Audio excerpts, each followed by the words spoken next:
Class 12th book BSTBPC जनन, जीवों में जन्म, पुष्पिपाद में जन्म, मानव जनन एंड जनन स्वास्थ्य। जीवों में जन्म previous video are the also representing by थे कि वहाँ पे ये बताया जा चुका है कि जीवों के जो जन्म क्रम है वो जीवन की अवधि जीवों के जन्म से उसके प्राकृतिक मृत्यु तक के चलती रहती है।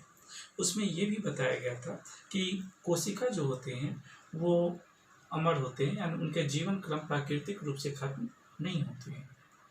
और उसके आगे ये भी बताया गया था कि जीव जो होते हैं जो अपने जैसे संतति को जन्म देते हैं और वो संतति एक अपनी वृद्धि क्रम के बाद फिर अपने ही जैसे आगे की पीढ़ी मान आगे संतति को जन्म देते हैं और ये क्रमागत रूप से आगे की ओर बढ़ती जाती है।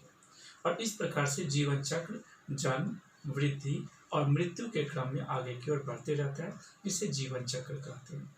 जन्म एक प्रकार की ऐसी प्रक्रिया होती है जिसके द्वारा जीवों की क्रम यानी जीव यानी जैव और पादप या कोशिकाएं जो भी अलग अलग रूपों में हैं उन सभी के जीवन क्रम का आगे की ओर क्रमबद्ध प्रक्रिया या क्रमबद्ध जीवन क्रम चलती रह सके। जनन को दो भागों में बांटा गया था, जिसमें एक को कहा गया था लैंगिक जनन और एक को कहा गया था अलैंगिक जनन। यहाँ पर जो हम पढ़ने वाले हैं वो है अलैंगिक जनन के बारे में। तो यहाँ बताया गया कि अलैंगिक जनन क्या है। जब संतति की उत्पत्ति एकल जनन द्वारा युग्मक निर्माण की भागीदारी के साथ अथवा इसकी अनुपस्थिति में हो तो वह जनन अलैंगिक कहलाता है। तो यहाँ एक चीज़ और बताने की गुंजाइश होती है कि जो जन्म काल के बारे में हम सब पढ़े थे तो वहाँ पे एक चीज़ और बताई गई थी कि समान जो हम लोग का शरीर की संरचना होती है उसमें एक समान व्यक्ति या एक समान जो जीव होते हैं उनकी आयु क्रम भी अलग अलग होते थे, जो प्रीवियस के बारे में थोड़ा सा बताया गया था, जिसमें ये बताने की कोशिश की गई थी कि अगर कोई जीव जो एक ही समान है लेकिन उनके उम्र में बहुत अंतर होता है।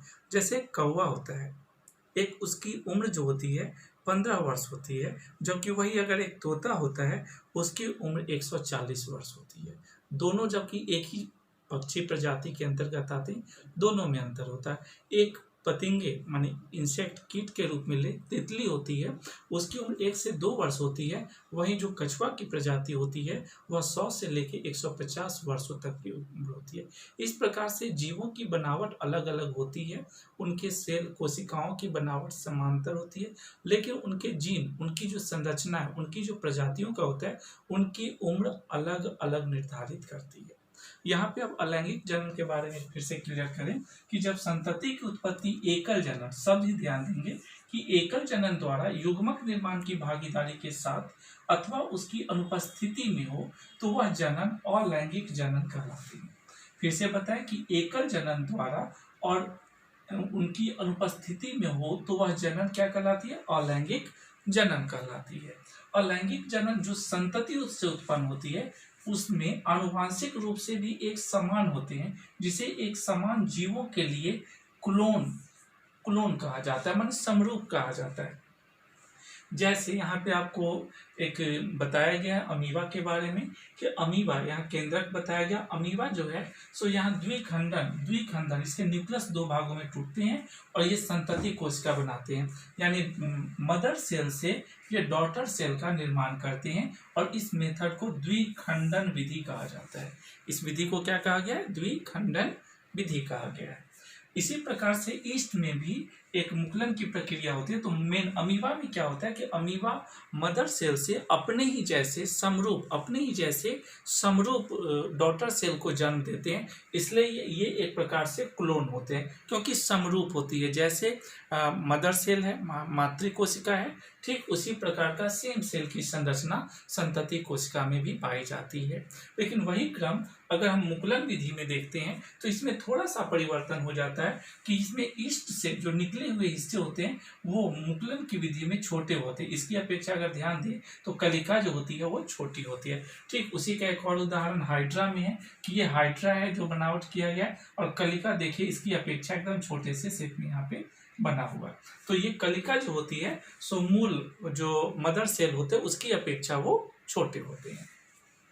तो अलैंगिक जनन सामान्य रूप से प्रजीव तथा एक केंद्रीय जीव या प्रोटिस्टा एवं मोनेरा में जनन कोशिका दो में विभक्त होकर नए जीवों को जन्म देती है। अगेन, अलैंगिक जनन सामान्य रूप से प्रजीव तथा एक केंद्रीय जीव प्रोटिस्टा एवं मोनेरा में जनन कोशिकाओं दो में विभक्त होकर नए जीवों को जन्म देती है।